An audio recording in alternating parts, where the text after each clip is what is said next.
সাবধান। আজ থেকেই মাহফিলে বলি, আল্লাহ আপনাকে আমাকে জানায় দিলেন সতর্ক থাকো। এখনো সতর্ক থাকেন। আমার দেশের চট্টগ্রামকে যারা নিয়ে যেতে চায়, দেশের চারপাশে যাদের শক্তি, আমার দেশকে যারা বন্ধু মনে না করে শত্রু মনে করে, আমার দেশের প্রভু যারা হতে চায়, এই মাহফিল থেকে পরিষ্কার বলি, কোন জালেমের জুলুম আর মেনে নেওয়া হবে না। ঠিক কিনা বলো? সতর্ক থাকা লাগবে। আমরা দেখেছি নতুন করে আলেম ওলামা অনেক সময় কি থেকে কি বলে আমরা অনেক সময় বুঝি না। মুস্তফা সরোয়ার ফারুকী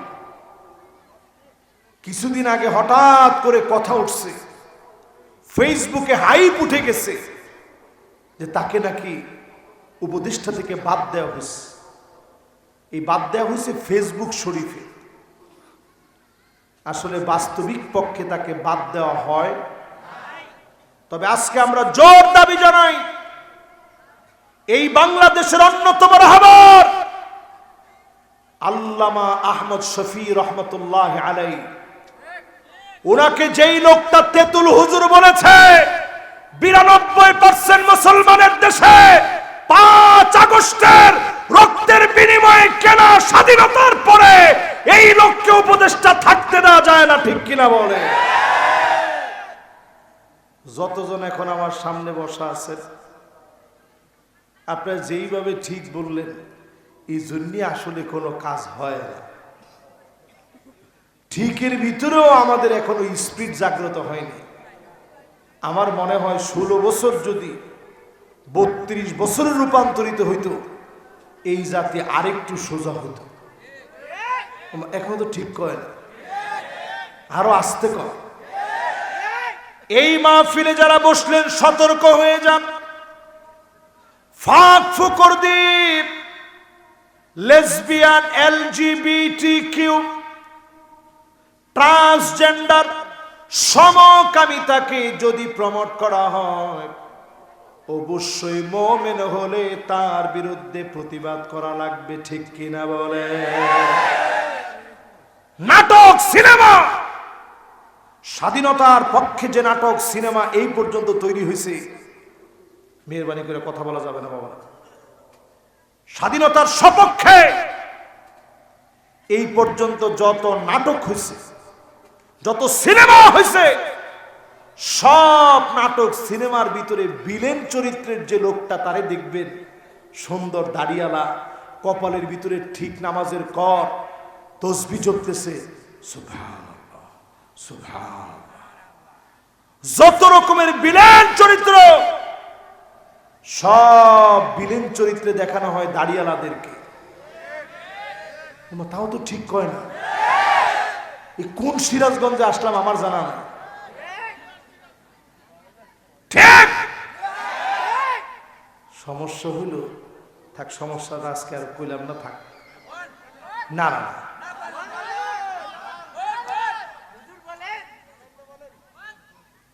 ঠিক আছে, সমস্যাটা ওয়াজের মধ্যে শুরু হয়ে যাক, ওয়াজের মধ্যে চলতেছে, এটার মধ্যেই থাকুক।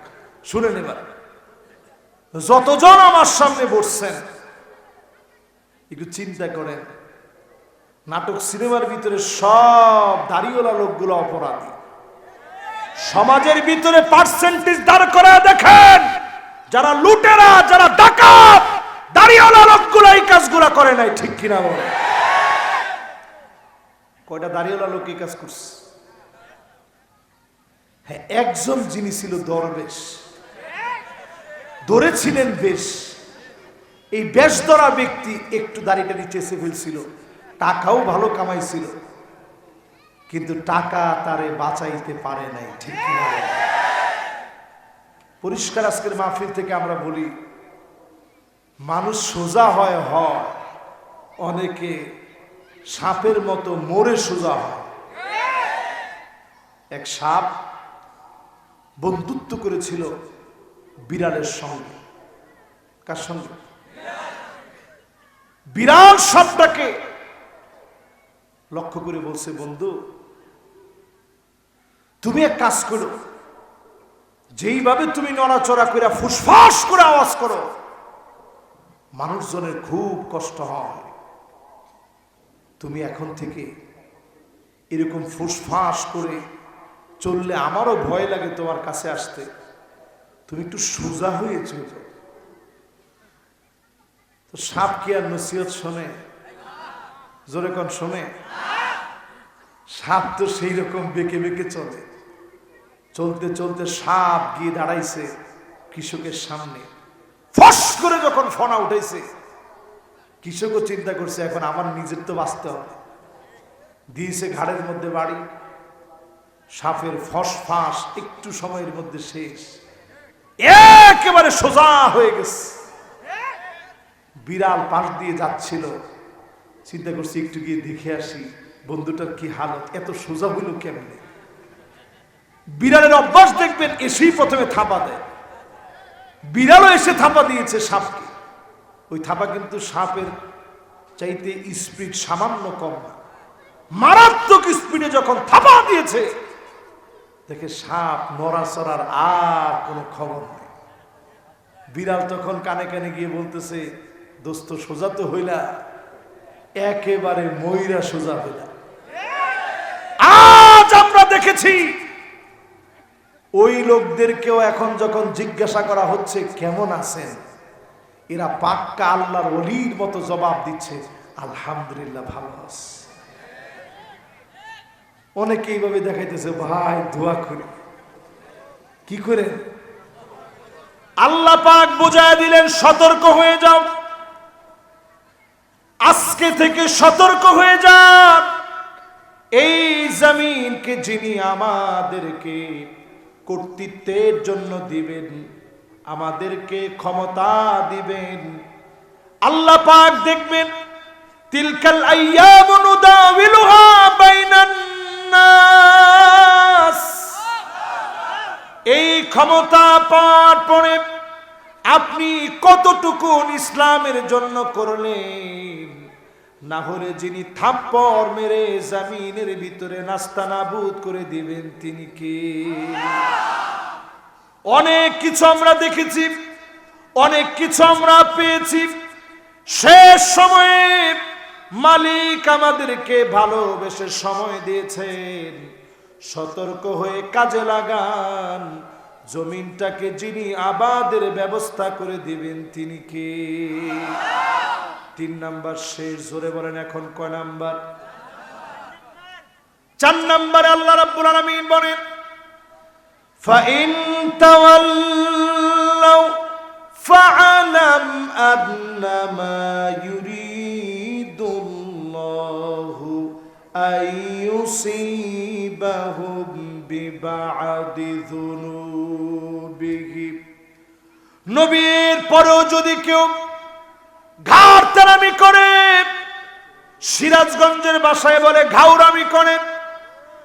কি বলে?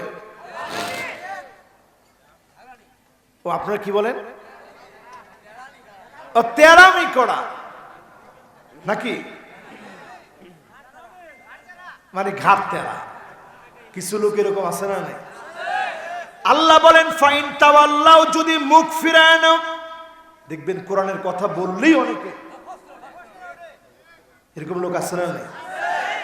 এইরকম যদি ফস করে ওঠেন, হুজুর থামেন, এ খতিব এত সাহস কই পেলে, এইরকম করে যারা ডায়লগ দিয়েছে, এই লোকগুলাকে অচিরেই যিনি আযাব দিয়ে ধরবেন তিনি কে? আমাদের দেশের অধিকাংশ লোকের জন্য আযাব চলে আসার কথা। আরে কথা কয়। আমি তো আপনাদেরকে হিসাব করে বুঝাই, বাংলাদেশে 4 কোটি মানুষ আছে যারা ডাইরেক্ট সরাসরি রাজনীতি করে। তোমার ঠিক তো কয় না? এটা আমার না। বর্তমানে যারা রাষ্ট্রবিজ্ঞান নিয়ে যারা কথা বলে, সমাজ বিজ্ঞান নিয়ে যারা কথা বলে, গবেষকদের বক্তব্য হচ্ছে বাংলাদেশের 4 কোটি মানুষ সরাসরি রাজনীতি করে। 16 কোটি মানুষ ডাইরেক্ট কোনো রাজনীতি করে না। তারা কি করে? 16 কোটির ভিতরে পিচ্ছি দিচ্ছি বাচ্চা কাচ্চা মিলে 8 কোটি বাদ দেন, আরো থাকে 8 কোটি।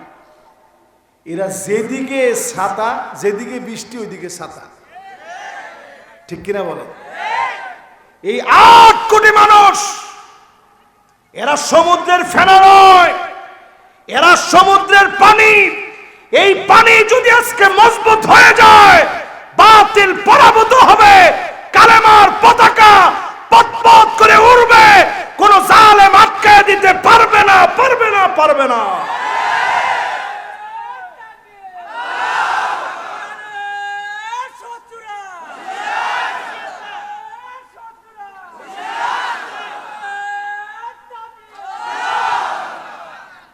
যতজন এই মাহফিলে বসছেন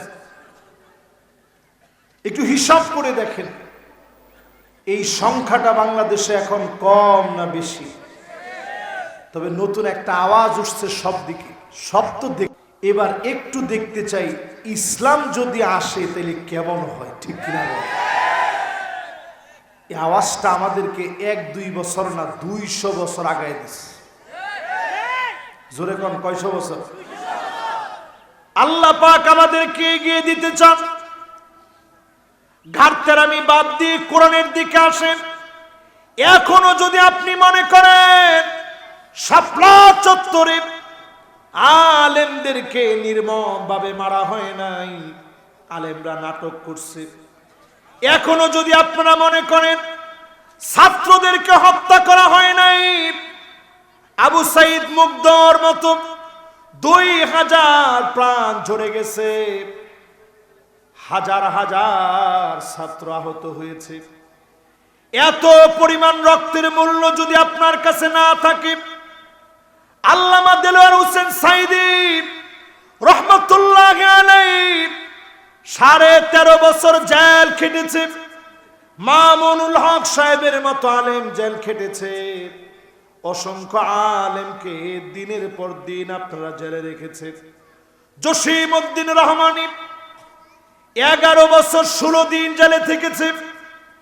আমির হামজার মতো সরল আলেম দিনের পর দিন জেলে ছিল। এত কিছুর পরে শাহাদতের নাজরানা পেশ করেছে ফাঁসির দড়িতে, সেরা সেরা মানুষগুলাকে শহীদ করে দেওয়া হয়েছে। এরপরেও যদি আপনি মনে করেন এখনো ঘাটতারামি করবেন, ফাইন তাওয়াল্লাউ ফালাম, আল্লাহ বলেন নবী জেনে রাখেন আমি অচিরেই আযাব দিয়ে ধরব, আযাব থেকে তোমরা বাইরে যেতে পারবে না, ঠিক কি না বলে?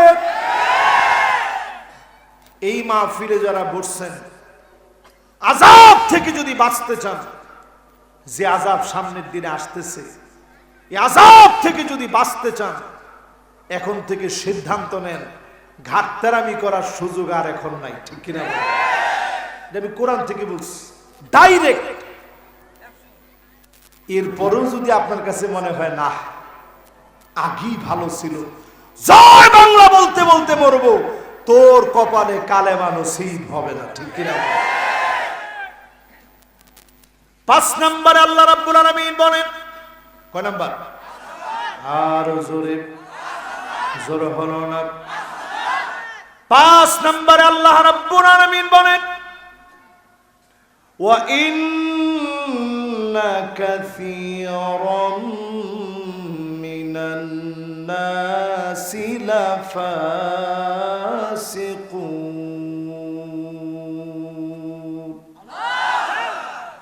অধিকাংশ লোকেরা হবে ফাসিক। জোরে কোন কি? আল্লাহ বলেন নিশ্চয়ই, তাকিদ দিলেন, কাসীরুম মিনান নাস বললেন, একজন আর দুজন নয়, অধিকাংশ লোকেরা হবে ফাসিক, তারাই কেবল কোরআনের বিরোধিতা করবে, ঠিক কিনা বলে? এখন আপনি আপনার নিজের প্রশ্ন করেন, আমি কি ফাসিক না মুমিন? ফাসিক না মুমিন? যদি আমি মুমিন হই, আল্লাহর জমিনে দিন কায়েমের সিদ্ধান্ত যদি নেই, ঈমানের উপরে যদি চলি, অবশ্যই যিনি আমাকে বিজয় দান করে দিবেন তিনি কে?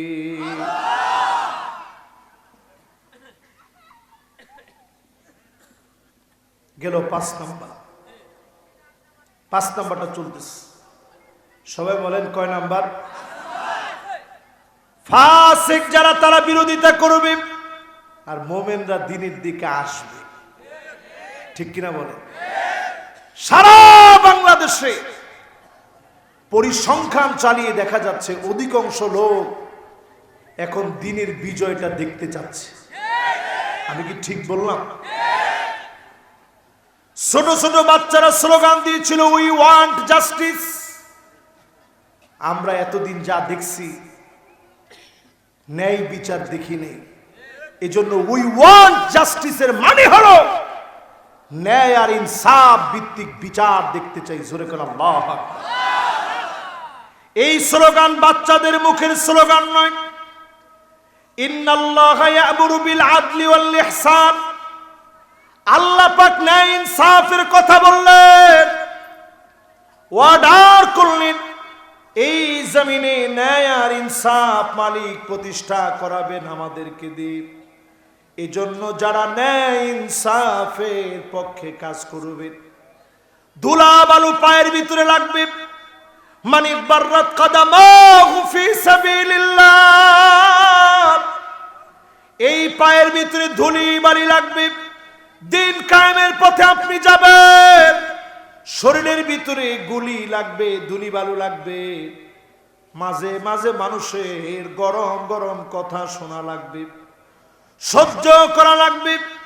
এতটুকুন যদি আপনি করেন, হারামাহুল্লাহু আলাইহিন নার, জাহান্নামের আগুন যিনি হারাম বানায়া দিবেন তিনি কে? মুমিন না ফাসিক? ফাসিক। মুমিন না ফাসিক? এবার আপনি মুমিন হতে পারছেন কিনা একটু মিলায় নেন। যারা এখনো মুসলমানদের মার খাওয়া দেখলে একটু স্বাদ নেই, ঠিকই আছে, হুজুররা মার খাবে না, খাবে কে? একদম ঠিক আছে, এরকম বলার লোক আছে না? ফাঁসি হওয়ার পরে তোমরা মিষ্টি খাও, ঠিক ঠিক, এত আসতে। আর আমার এক হুজুর আপনি চিল্লে আওয়াজ করে, হারে শ্রোতারে, ফাঁসি হওয়ার পর যারা মিষ্টি খেতে পারে তারা মুমিন হওয়ার স্বপ্ন দেখে লাভ নাই। ঠিক, তারা কিন্তু আবার 70-80 রাকাত তাহাজ্জুদ পড়ছে, মদিনা সনদ দিয়ে রাষ্ট্রটা চালাইছে, চেষ্টার কোনো কমতি নেই, সব করছে, মসজিদও আপনাদের জন্য বানায় দিয়ে গেছে। কিন্তু একটু আপনি চিন্তা করেন, একটা মুমিনের রক্তের দাম আল্লাহর কাবার চাইতে কম না বরং বেশি? জোরে করে আল্লাহ। একজন মুমিনের দাম আল্লাহর কাছে কাবার সম্মানের চাইতে কম নয়। এমন মুমিনদেরকে জুলুম করা হয়েছে, নির্যাতন করা হয়েছে, একাকী নিভৃতে চোখের পানিগুলো ছেড়ে দিয়ে কেঁদেছে। জালিম বেশি দিন টিকতে পারে নাই, যিনি শেষ করে দিয়েছেন তিনি কে? আপনি কবেন হুজুর মাথা ঠিক আছে আপনার? 16 বছর, এরপর আপনি কোন বেশি দিন টিকতে পারে নাই, আর কতদিন টিকবে? 16 বছর আল্লাহর কাছে কতক্ষণ একটু চিন্তা করেন। কাআলফি সানাতিন মিম্মা তাউদ্দুন, একদিন, 2 দিন, 3 দিন, 1000 বছর যখন গুনবেন, আল্লাহর কাছে মাত্র পার হয়ে যাবে একদিন। জোরে কোন কয়দিন? 16 বছর আল্লাহর কাছে কয়েকটা সেকেন্ড মাত্র। এই সেকেন্ডের ভিতরে জালেমদেরকে মালিক পতন দিয়ে দিলেন। এত পরিমাণ জুলুম জালেমরা করেছে। কবরের উপরে নেম প্লেট লেখা হয়েছে, ওই নেম প্লেট ভেঙে চুরমার করে দিয়েছে। আজকে তাকায় দেখেন, তাদের নাম নিশানা পর্যন্ত মানুষ দেখতে চায় না, ঠিক কিনা বলে? আর কেমনে বলবো আপনাদেরকে? এই কথা থেকে পরিষ্কার, আমরা মোমেন হতে চাই, ফাসিকদের সাথে থাকতে চাই। 6 নম্বরে আসেন। কয় নাম্বার? মাশাআল্লাহ, খাপের খাপ, বাপরে বাপ। না না না, কি দেরি আছে? আমারে আব্দুল হাই সাইফুল্লাহ সাহেব বলছে যে ভাই আপনি 1 ঘন্টা 10:30টায় আপনি এখান থেকে উঠে চলে যাবেন। এখন বাজে কয়টা?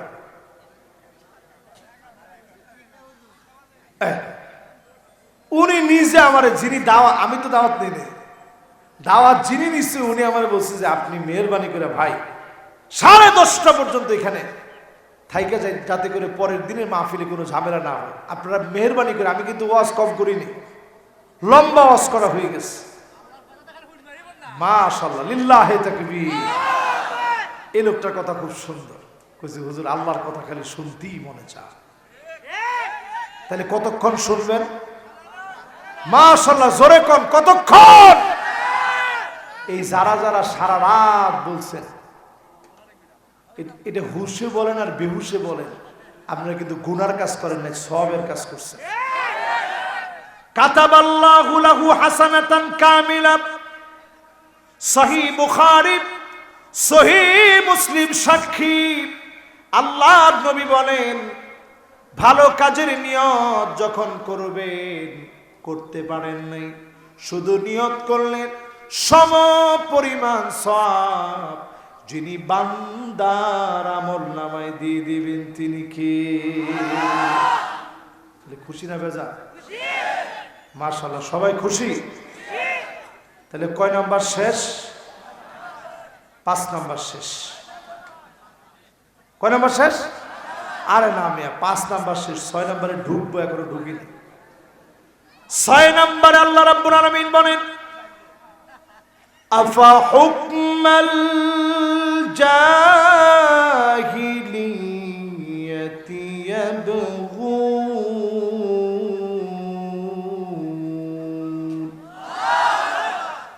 আল্লাহ পাক বলেন, খবরদার জাহিলিয়াতের দিকে যেও না, জাহিলিয়াতের দিকে হেঁটো না। আমি তো এখনো তাকায় দেখি, চায়ের দোকানে বসে, অটোর মধ্যে বসে, সিনজির ভিতরে বসে যারা এখনো বলে আগেরটাই ভালো ছিল, সবগুলা জাহিলিয়াতের দিকে দৌড়াচ্ছে। ঠিক আস্তে কমে গেছে, দেখছেন? একটু জোরে কম। এরকম লোক আছে না নাই? আগেই ভালো ছিল, পেঁয়াজের কেজি বাড়তেছে, টমেটোর কেজি এত, আলুর কেজি এত বেশি, আগেরটাই ভালো ছিল। এই সব জাহালাতে, জাহিলিয়াতের দিকে দৌড়াচ্ছে। কথা ঠিক কিনা বলে? উদাহরণ দিলে আপনারা পরিষ্কার বুঝবেন। জাহিলিয়াতের দিকে দৌড়ানোর মানে কি? জাহিলিয়াতের দিকে দৌড়ানোর অর্থ হলো এত কিছুর পরেও নিজেদের অপরাধ যাদের চোখে পড়ে না, এই লোকগুলা পরিষ্কার জাহিলিয়াতের ভিতরে আছে, ঠিক কিনা বলে? জাহিলিয়াতের দিকে আর যাওয়া যাবে না। আজকে থেকে তওবা করেন। যতজন এই মাহফিলে বসলেন, আল্লাহর নবী বলেন কিয়ামতের দিন, কঠিন মুসিবতের সময় মানুষ শুধু ঘামতে থাকবে, কারো কারো ঘাম গুলা টাকনো পর্যন্ত চলে যাবে। ওয়ামিনহুম মান ইয়াকুনু ইলা কাবাইব, কারো কারো ঘাম গুলা হাঁটু পর্যন্ত চলে আসবে। ওয়ামিনহুম মান ইয়াকুনু ইলা হাকুয়াই, কারো কারো ঘাম গুলা কোমর পর্যন্ত চলে আসবে। কারো কারো ঘাম গুলা বুক পর্যন্ত চলে আসবে। আল্লাহর নবী নিজের হাত দিয়ে দেখালেন, কারো কারো ঘাম গুলা মুখ পর্যন্ত চলে আসবে। মানুষগুলা ঘামের ভিতরে হাবুডুবু খাবে। সেই কঠিন মুসিবতের সময় আল্লাহ পাক কিছু লোকদের দিকে তাকাবেন না, দয়াও দেখাবেন না, মায়াও দেখাবেন না, কথা বলবেন না। সেদিন যদি আল্লাহ না তাকান, যাওয়ার মতো কোনো জায়গা বান্দার সামনে থাকবে না। সেদিন আল্লাহ পাক তাকাবে না কিছু মানুষের দিকে। ওই মানুষগুলা কারা হবে? সহিহ বুখারী সহিহ মুসলিমের হাদিস, রাজুলুন বায়আ রাজুলান লা ইউবাইউহু ইল্লা দুনিয়া। দুনিয়ার জীবনে একজন আরেকজনকে বলছে, নেতা তোমার ভয় নাই। আরে কথা কয় না, এরপর কি? রাজপথ সারি নাই, এরকম আছে না? হ্যাঁ, নেতাকে থাক, এত এত কইস না। মনে মনে করে দেখছো কিরকম কর্মী আমার।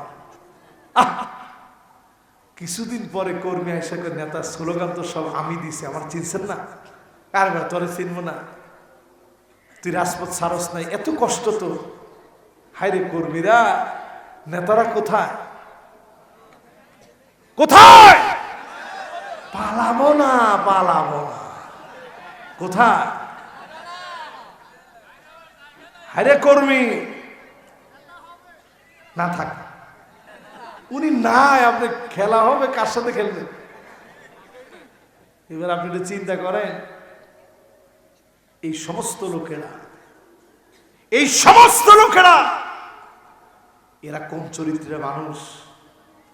এরা তো ওই চরিত্রের মানুষ যখন কর্মী আইসা বলতো, নেতা বাজার কমিটির পটটার খবর কি, একটু যদি পটটা আমারে দিতেন, স্লোগান তো সব আমি দিচ্ছি। নেতা তখন বলছে, কিরে মাসুদ তুই ভালো হবি না? তুই ভালো কবে কবে হবি? জীবনে কি তোর সংশোধন হবে না? তোর চরিত্র তো আমি জানি। বাজার কমিটির পদ 6 লাখ টাকা অলরেডি আমি বিক্রি করছি। নেতা যেমন, আরে কর্মীও। এবার নেতা স্লোগান পাল্টে ফেলে, নেতা তোর দরকার নাই, রাজপথে আমি নাই। এরকম দল করা লোক এখন আছে না নাই? এতক্ষণ তো আপনারা একটু মিডিল মিডিল হাসলেন। এবার রাসূলের হাদিসটা মিলিয়ে দেখেন, লবজান লবজা। আল্লাহর নবী বলেন, ওয়া ইল্লা লাম ইয়াফিলাহুম, পদ না পেলে, নেতার নেতৃত্ব যারা মানে না, এমন লোকদের দিকে মালিক তাকাবে না, কথা বলবে না, দয়া দেখাবে না, মায়া দেখাবে না। এবার নিজেরা বলেন, পদের জন্য দল করেন না এমন লোক এখন কম না বেশি? আবার কই বেশি? পদ না থাকলে বাংলাদেশে দল থাকতো? খালি পোস্টারটি বন্ধ করে দিলে কোন পোস্টার বাংলাদেশে চলবে না। আজকে যদি এটা বলা হয়, উমুক ভাইয়ের সালাম নেন, তোর সালাম নেওয়ার লেগে মানুষে বসে রয়েছে, সালাম দিলেই লোক সালাম নেয় না। আর তুমি দেওয়ালে দেওয়ালে পুরা দেওয়াল সব সারিয়ে দিলা, উমুক ভাইয়ের সালাম নেন। তোমার সালাম কত করে নিবে মানুষ? মাহফিলে বসে সালাম দিয়ে তাও নিতে চায় না মানুষ, আর তুমি দেওয়াল দেওয়াল সাটিয়ে ফেললা। যতজন আমার সামনে এখন বসা আছেন একটু হিসাব করেন, এই মার্কা দল যারা করেন, কিয়ামতের দিন আল্লাহ তাকাবে না, দয়া দেখাবে না, মায়া দেখাবে না। নিজেরাই চিন্তা করেন, জমিনে যদি থাকতে হয় আল্লাহর হয়ে থাকা লাগবে, ঠিক কিনা? 7 নম্বরে আল্লাহ রাব্বুল আলামিন বলেন, ওয়ামান আহসানু মিনাল্লাহি হুকমা, আল্লাহর হুকুমের চাইতে সুন্দর আর কোন হুকুম হতে পারে না। ও এত সুন্দর ঠিকঠাক কইছেন, এখন এতক্ষণে আইসা মনে হচ্ছে যে ঠিক আছে, ইমান একটু জাগ্রত হয়েছে এতক্ষণে। এখন তো শেষ। এতক্ষণ ধরে ওয়াজ করার পরে একটু জাগ্রত ছিল, এখন আবার নিভে গেছে। এখন ঠিক নি করবেন, এখন একটু চুপ থাকবেন। এখন কইছি ইমান নিভে গেছে, এখন কইছেন ঠিক। এবার একটু আমি শুনতে চাই, আল্লাহর কোরআনের চাইতে সুন্দর কোন হুকুম কি হতে পারে? যত সংবিধান বলেন, কোন সংবিধান কোরআনের সাংবিধানিক, কোরআনের নির্দেশিকার সম পরিমাণের, সম সুন্দর গঠনমূলক কোন সংবিধান আজ অবধি রচিত হয় নাই, ঠিক কিনা?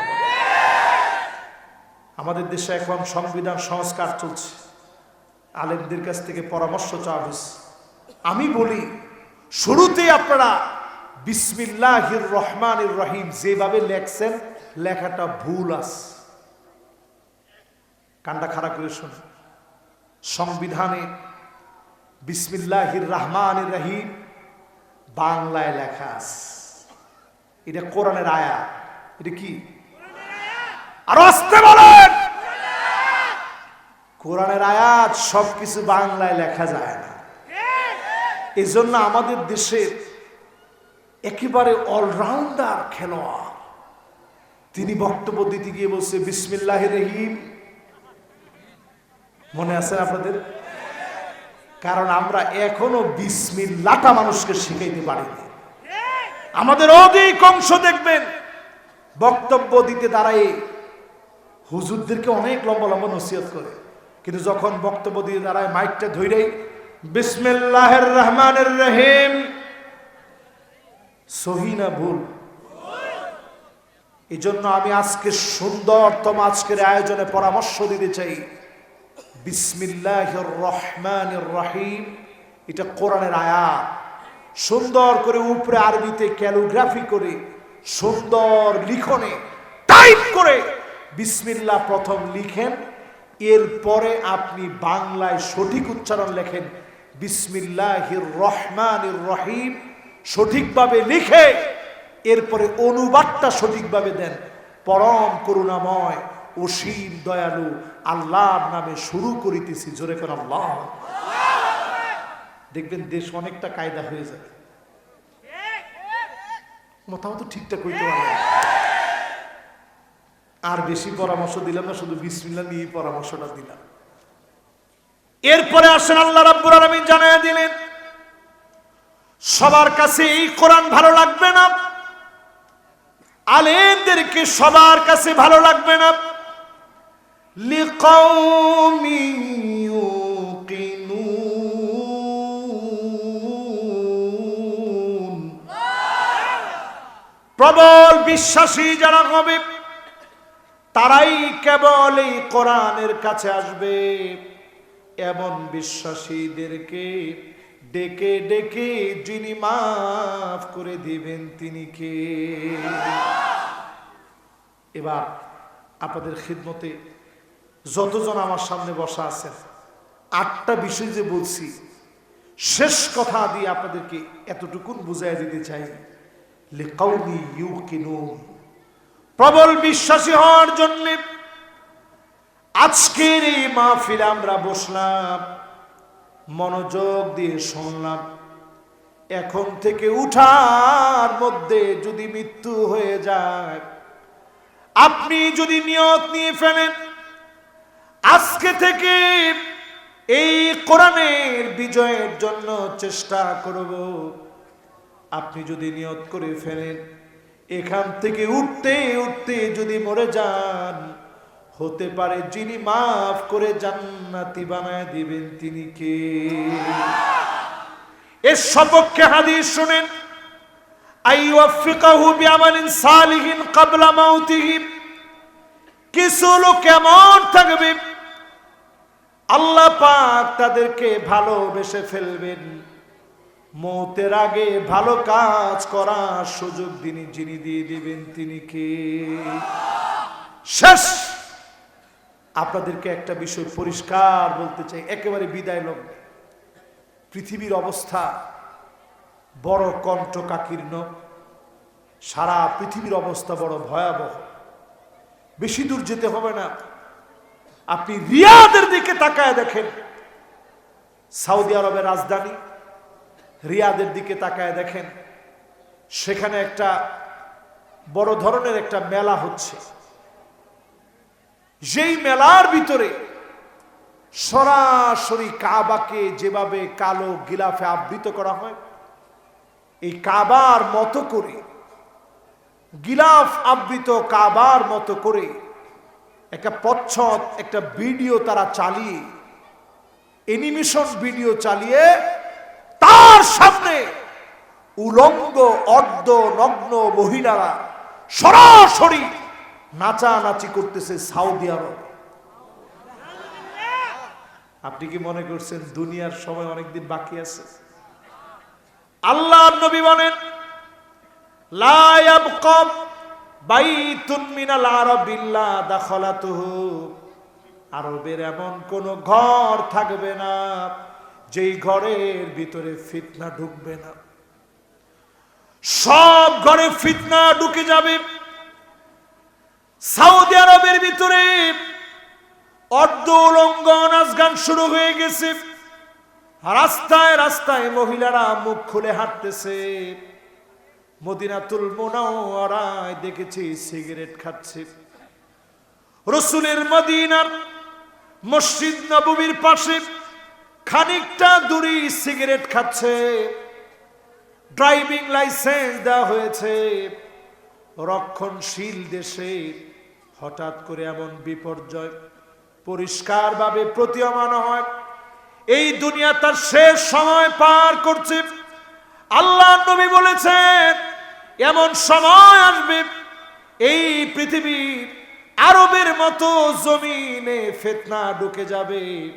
নবীজি একদিন ঘুম থেকে উঠে আঙ্গুলটাকে এভাবে দেখালেন, ওয়াইলুন লিল আরব, ওয়াইলুন লিল আরব, ওয়াইলুন লিল আরব, আরবের ধ্বংস আসতেছে। উম্মে সালামা বললেন, ওগো নবীজি, ওগো নবীজি, আরবের ধ্বংস আসতেছে, তার মানে কি? আরবের ভিতরে এত এত ভালো লোক আছে, আমরা এত নেককার মানুষ, দিনদার হওয়ার পরেও কেমন করে আরবের লোকেরা ধ্বংস হয়ে যাবে? আল্লাহর নবী বললেন, হ্যাঁ ধ্বংস হবে। ইদা কাসুরাল খাবাস, খারাপই বেড়ে যাবে, অন্যায় বেড়ে যাবে, অশ্লীলতা বেড়ে যাবে, পাপাচার বেড়ে যাবে, তখনই আরবদেরকে যিনি ধ্বংস করে দিবেন তিনি কে? নিয়ম সিটি, নতুন একটা সিটি ঘোষণা করা হচ্ছে। উড়ন্ত ট্যাক্সি থাকবে, মদের বার থাকবে, চাঁদের মাটি সেখানে এনে স্থাপন করা হবে। মানুষ যেন চাঁদের ফিল নিতে পারে। উড়ন্ত ট্যাক্সি এক জায়গা থেকে আরেক জায়গায় নিয়ে যাবে, রোবট দিয়ে সব কাজ চলবে। এরকম নগরীর ঘোষণা করতেছে তারা। কিন্তু তলে তলে সমস্ত ফাহেসা কাজের অনুমতি দেওয়ার কারণে দুনিয়া তার শেষ সময়টা পার করতেছে। এই শেষ সময় ভয়াবহ হবে। আল্লাহর নবী বললেন, অনেক লোকেরা অন্যায় কাজ যখন করবে, ফাহেসা কাজ যখন করবে, তখনই যিনি পাকড়াও করবেন তিনি কে? এরকম একটা দুইটা হাদিস না, অসংখ্য হাদিস তার প্রমাণ।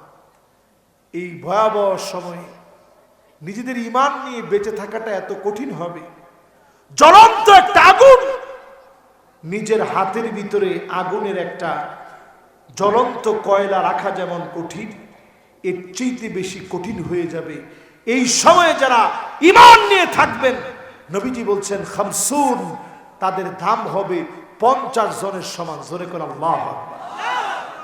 সাহাবায়ে কেরাম বললেন, ওগো নবীজি, 50 জন কি তাদের 50 জন? নবীজি বলতেছেন, না, তাদের 50 জন না, খামসিনা মিনকুম, তোমাদের 50 জন সাহাবা। আমার উম্মতের মর্যাদা এত দামি হয়ে যাবে।